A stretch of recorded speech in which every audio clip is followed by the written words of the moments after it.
नमस्कार, स्वागत है आपका जनसत्ता में। मैं हूं विभावरी दीक्षित, लेकर आई हूं आपके लिए बिजनेस वर्ल्ड की ताजा खबरें। ट्विटर के साथ कानूनी लड़ाई से पहले टेस्ला के सीईओ एलन मस्क ने अपनी कंपनी में अपने करीब $7 अरब के शेयर बेच डाले हैं। एलन मस्क ने शेयर बाजारों में ये जानकारी दी। मस्क ने बताया कि उन्होंने हाल के दिनों में टेस्ला इंक में अपने करीब 80 लाख शेयर बेचे हैं। टेस्ला और ट्विटर दोनों में ही मस्क सबसे बड़े शेयरधारक हैं। मस्क ने ट्वीट किया कि अगर ट्विटर सौदे को पूरा करने का दबाव बनाती है और कुछ इक्विटी साझेदार साथ नहीं आते हैं तो टेस्ला के शेयरों की आपातकालीन बिक्री से बचने के लिए ऐसा करना जरूरी है। मस्क ने आरोप लगाया था कि कंपनी ट्विटर के फर्जी खातों की संख्या के बारे में पर्याप्त जानकारी नहीं दे सकी, जिसके चलते उन्होंने ये सौदा रद्द किया। मस्क ने इस साल की शुरुआत में करीब $44 अरब के ट्विटर के अधिग्रहण का समझौता किया था। महाराष्ट्र के जालना में आयकर विभाग ने स्टील, कपड़ा व्यापारी और रियल एस्टेट डेवलपर के परिसरों में 1 अगस्त से 8 अगस्त तक की छापेमारी में लगभग 100 करोड़ रुपए की बेनामी संपत्ति जब्त करी। न्यूज एजेंसी एनआई के मुताबिक इनकम टैक्स की टीम ने जालना में की गई इस छापेमारी में 56 करोड़ रुपए नकदी, 32 किलो सोना और बेशकीमती गहने और प्रॉपर्टी के कागजात जब्त किए।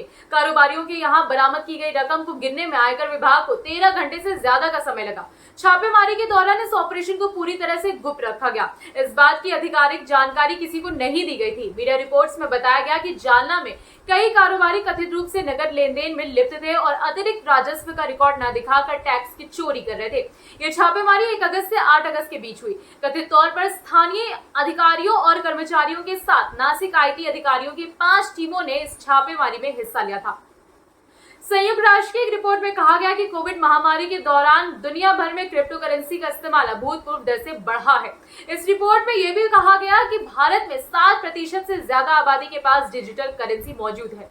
संयुक्त राष्ट्र की व्यापार एवं विकास संस्था UNCTAD ने कहा कि 2021 में क्रिप्टो करेंसी रखने वाली आबादी की हिस्सेदारी से लिहाजा 20 शीर्ष अर्थव्यवस्थाओं में से 15 विकसित देशों की अर्थव्यवस्थाएं थी। इस सूची में 12.7% के साथ यूक्रेन शीर्ष पर है, जिसके बाद रूस, वेनेजुएला, सिंगापुर, केन्या और अमेरिका है। भारत में 2021 में कुल आबादी में से 7% लोगों के पास क्रिप्टो करेंसी थी और इस सूची में उसका स्थान 7वां है।